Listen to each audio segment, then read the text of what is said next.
सुप्रभात विद्यार्थियों। आज हम काव्यखंड का दूसरा पाठ वाक पढ़ेंगे, जिसकी कवयित्री लल्लद हैं। वाक जैसे पद होते हैं, दोहे होते हैं, ऐसे ही काव्य रचना की एक शैली है जिसको वाक बोला जाता है। तो लल्लद की जो रचना है वाक, इसमें 4 वाक दिए गए हैं, उनकी हम व्याख्या करेंगे आज। रस्सी कच्चे धागे की खींच रही मैं नाव। पहली लाइन का अर्थ देखिए। इसमें लल्लद कवयित्री ने नाव शरीर के लिए दिया है और कच्चे धागे हमारी सांसों के लिए आया है। जो शरीर रूपी नाव है उसको हम कच्चे धागे के साथ खींच रहे हैं, अर्थात हमारा जीवन है क्षणभंगुर है, कभी भी सांस टूट सकती है, अर्थात कच्चे धागे के समान है। तो उसको, जीवन को या शरीर को या नाव को हम किसके सहारे खींच रहे हैं? क्षणभंगुर सांसों के सहारे, अर्थात कच्चे धागे के सहारे। तो इसमें लल्लद कह रही हैं कि भाई शरीर रूपी जो नाव है उसको हम कच्चे धागे या सांसों के सहारे खींच रहे हैं। जाने कब सुन मेरी पुकार, करे देव भव सागर पार। जाने जो ईश्वर प्राप्ति या मोक्ष या निर्वाण की प्राप्ति के लिए बार बार प्रयास कर रही है या पुकार कर रही है ईश्वर को, लल्लद कवयित्री। करें देव, देव ईश्वर के लिए आया है। भव सागर, भाव संसार, सागर माने समुद्र। ये जो जीवन है अपना, इसको संसार रूपी सागर माना गया है, अपने जीवन को, मनुष्य के जीवन को, कि भाई पता नहीं कब पुकार सुनेंगे, अर्थात ईश्वर की भक्ति कर रही है वो, और कब इस संसार रूपी सागर से पार उतारेंगे। पार उतरना, मोक्ष या निर्वाण की प्राप्ति कर लेना कैसे होती है? सद्कर्मों से होती है मोक्ष या निर्वाण की प्राप्ति। वरना माना जाता है कि भाई हम अच्छे कर्म नहीं करेंगे तो इस संसार में बार बार जन्म लेना पड़ता है और सुख दुख भोगने पड़ते हैं कर्मों के अनुसार। तो अगर मनुष्य जब मोक्ष या निर्वाण की प्राप्ति कर लेता है तो बताते हैं अनंत सुखी रहता है और जन्म मरण से उसको छुटकारा मिलता जाता है। पानी टपके कच्चे सकोरे, व्यर्थ प्रयास हो रहे मेरे। जिस प्रकार कच्चे सकोरे से या मटके से पानी टपकता रहता है, उसमें कमी होती है, उसी प्रकार ईश्वर प्राप्ति के जो प्रयास है उनमें अपने आप में कमी मान रही है लल्लद, कि भाई जिस प्रकार कच्चे सकोरे से पानी टपकता रहता है, उसी प्रकार मेरे प्रयास भी व्यर्थ या बेकार जा रहे हैं ईश्वर प्राप्ति के लिए। किसी न किसी रूप में अपने जो ईश्वर प्राप्ति के साधन हैं या तरीका है उसमें कमी मानती है। जी में उठती रह रहकर हुक, हुक या होता है पीड़ा या वेदना, घर जाने की चाह है घेरे।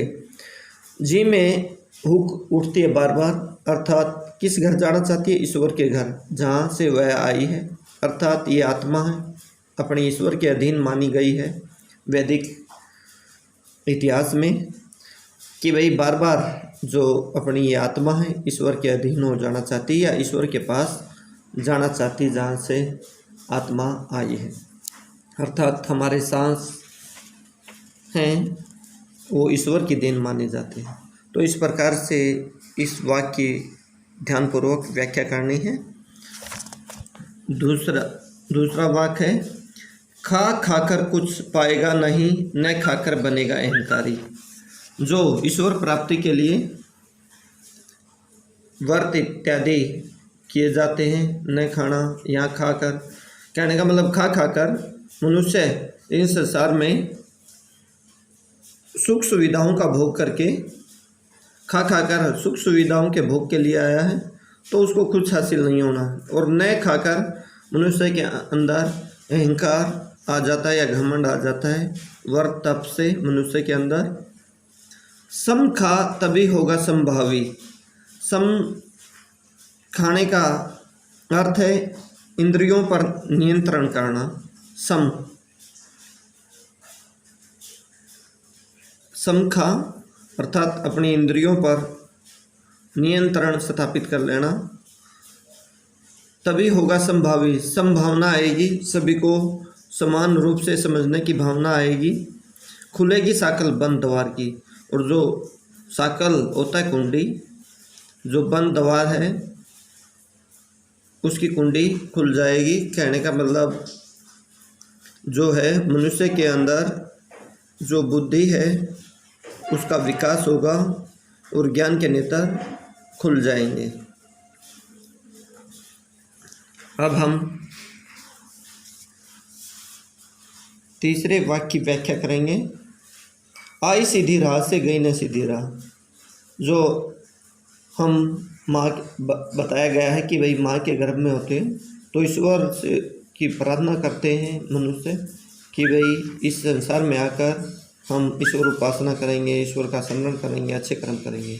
लेकिन इस संसार में आकर मनुष्य ईश्वर को भूल जाता है और सदकर्म और बुरे कर्म दोनों प्रकार के कर्म करता रहता है।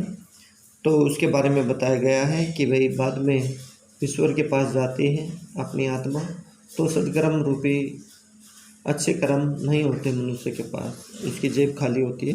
देखिए ध्यान से, आई सीधी राह से गई न सीधी राह। जो हम इस संसार में आते हैं, कहने का मतलब किसी प्रकार के छल या उनसे दूर होते हैं।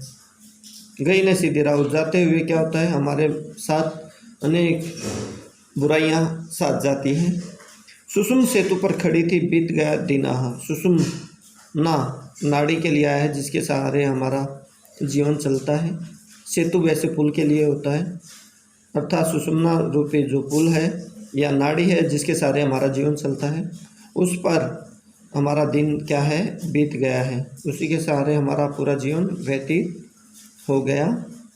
जेब टटोली कोड़ी न पाई। कोड़ी होता है कुछ ही पैसे की मात्रा होती है, ये कोड़ी संख्या में 20 होती है शायद। माझी को दो क्या उतराई। माझी बहुत ही महत्वपूर्ण है, यहाँ ईश्वर के लिए आता है, ईश्वर के लिए आया है। वैसे इस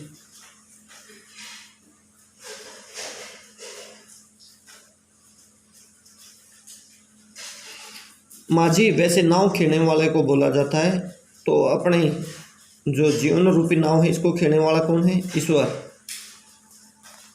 माझी को दूं क्या उतराई। उतराई के रूप में अर्थात भाई उसका जो किराया या और कुछ है नाव खेने वाले का, उसको क्या दूं। अर्थात सदकर्म नहीं होते हमारे साथ, जेब खाली की खाली रह जाती है, जेब में सदकर्म नहीं मिलते हैं। अर्थात मनुष्य की तरफ संकेत किया गया है कि वही संसार से जाता है तो उसकी जेब खाली होती है। ईश्वर ने जो संसार रूपी सागर इससे पार उतारा है नाव के माध्यम से, तो उसको देने के लिए उसके पास एक कौड़ी भी नहीं है। कौड़ी का मतलब वैसे बता दिया, संख्या होती है 20, लेकिन पैसे या सदकर्म नहीं है। सदकर्मों के लिए आए हैं यहाँ कौड़ी। तो माझी ध्यान रखेंगे ईश्वर के लिए आया है।